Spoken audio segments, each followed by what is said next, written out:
लक्ष्मण के लागल जब, लक्ष्मण के लागल जब, शक्ति के बाण हो संजीवन बूटी लावे चलले।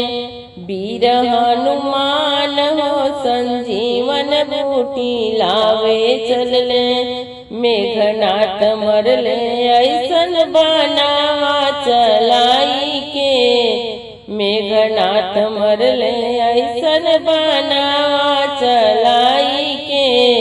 बनवा के लगते लक्ष्मण गिरले मुरझाई के, बनवा के लगते लक्ष्मण गिरले मुरझाई के। लक्ष्मण के गोद में लेकर, लक्ष्मण के गोद में लेकर, रोवेले राम हो संजीवन बूटी लावे चलले। वीर हनुमान हो संजीवन बूटी लावे चलले। लक्ष्मण के लागल जब, लक्ष्मण के लागल जब, शक्ति के बाण हो संजीवन बूटी लावे चलले। वीर हनुमान हो संजीवन बूटी लावे चलले। कोई ना उपाय जब सूझे रघुराई के, कोई ना उपाय जब सूझे रघुराई के। वैद सजीवन के लैले लंका से उठाई के, वैद सुजीवन के लैले लंका से उठाई के।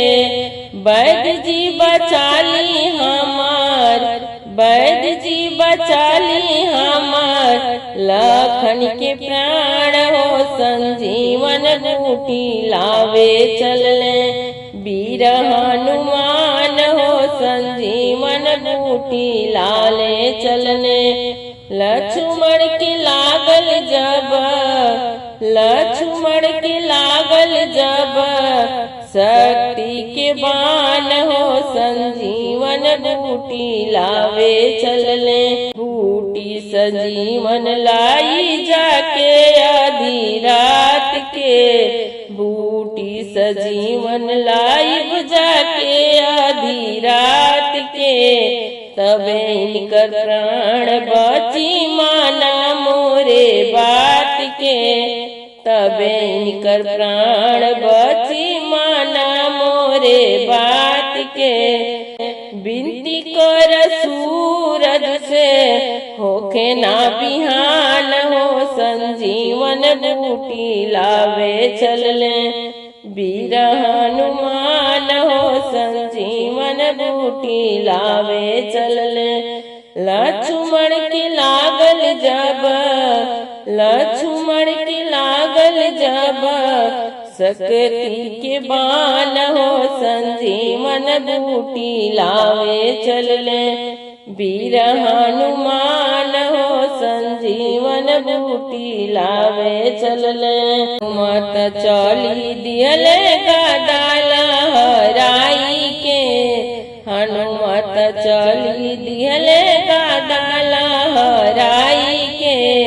बूटी न चिन्हले लैले पर्वत उठाई के, बूटी न चिन्हले लैले पर्वत उठाई के। लक्ष्मण के दिहले हनुमत, लक्ष्मण के दिहले हनुमत, नया जीवन दान हो संजीवन बूटी लावे चलले। वीर हनुमान हो संजीवन बूटी लावे चलले। लक्ष्मण के लागल जब, लक्ष्मण के लागल जब, शक्ति के बाण हो संजीवन बूटी लावे चलले। वीर हनुमान हो संजीवन बूटी लावे चलले।